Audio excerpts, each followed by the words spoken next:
అయితే సికింద్రాబాద్ ఎంపీ అభ్యర్థిగా ముందుగా దానం నాగేందర్ని పెట్టాలి అనుకున్నారు కాంగ్రెస్ పార్టీ. అయితే ఆ యోచన మార్చుకున్నట్టుగా తెలుస్తోంది. ఎంపీ టికెట్ కోసం ఎమ్మెల్యే పదవికి రాజీనామా చేయాలన్న హైకమాండ్ డిమాండ్కి దానం అంగీకరించకపోవడంతో అధిష్టానం సీరియస్ అయినట్టుగా తెలుస్తోంది. సో ఈ నేపథ్యంలో సికింద్రాబాద్ ఎంపీ అభ్యర్థిగా దానం నాగేందర్కి బదులు మరొకరి పేరుని సజెస్ట్ చేయబోతున్నట్టుగా తెలుస్తోంది.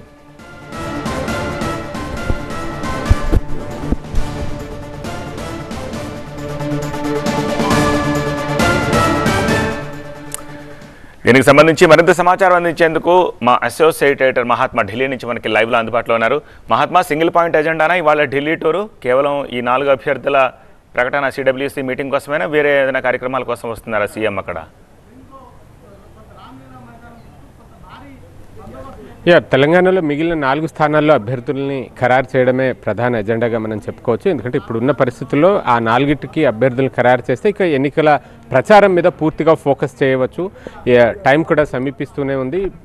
4th ఫేజ్లో ఉన్నప్పటికీ కూడా ముందుగా ప్రచారానికి ఎంత ఎక్కువ సమయం అభ్యర్థులకు ఉంటే అంత ఎక్కువగా గెలుపొందడానికి ఆస్కారం ఉంటుంది. కాబట్టి ఈ మిగిలిన 4 స్థానాలు కరీంనగర్, వరంగల్, ఖమ్మం, హైదరాబాద్ ఈ 4 స్థానాలకు అభ్యర్థులను ఖరారు చేయడమే లక్ష్యంగా ఢిల్లీ వస్తున్నట్టుగా మనకు సమాచారం అందుతోంది. అందుకు సంబంధించి ఈ రాత్రికి ఒక స్క్రీనింగ్ కమిటీ సమావేశం జరుగుతుంది. రేపు సెంట్రల్ ఎలక్షన్ కమిటీ భేటీ కానున్నట్టుగా సమాచారం అందుతోంది. లేదు అంటే ఈరోజు కొన్ని రాష్ట్రాలకు సంబంధించి కూడా కేంద్ర ఎన్నికల సంఘం అంటే ఈ కాంగ్రెస్ సెంట్రల్ ఎలక్షన్ కమిటీ భేటీ అయి ఆ రాష్ట్రాలతో చర్చించి కొన్ని స్క్రీనింగ్ కమిటీలో చర్చించి ఫైనల్గా అభ్యర్థుల్ని ఖరారు చేసే అవకాశం కనిపిస్తోంది. దానికి సంబంధించి రాష్ట్ర నాయకత్వం చాలా రోజులుగా కసరత్తు చేస్తూ ప్రతి నియోజకవర్గంలో ప్రతి చోట కూడా అభ్యర్థి గెలుపు గుర్రమై ఉండాలి, గెలిచే సత్తా ఉన్నవాడికే టికెట్లు ఇవ్వాలి అన్న ఉద్దేశంతో చాలా కీన్గా కసరత్తు చేస్తూ వస్తున్న విషయం మనకు తెలిసిందే. ఆ క్రమంలో ఇప్పుడు ఈ వరంగల్ స్థానానికి అభ్యర్థి ఎంపిక అన్నది కాంగ్రెస్ పార్టీకి ఒక సవాలుగా మారింది. ముఖ్యంగా సామాజిక సమీకరణాలను బేరీజ్ వేసుకుంటే కనుక రాష్ట్ర జనాభాలో దళితుల్లో మెజారిటీ మాదిగ సామాజిక వర్గం ఉంటారు.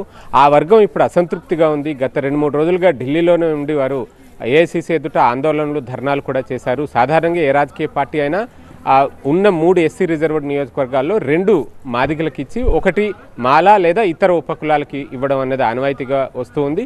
కానీ కాంగ్రెస్ పార్టీ దానికి భిన్నంగా ఇప్పటికే ప్రకటించిన 2టిని మాల సామాజిక వర్గం నేతలకే ప్రకటించింది. మిగిలిన 1 వరంగల్ని కడియం శ్రీహరి కోసం చూస్తుండడంతో మాదిగల్లో ఆగ్రహం వ్యక్తమవుతుంది.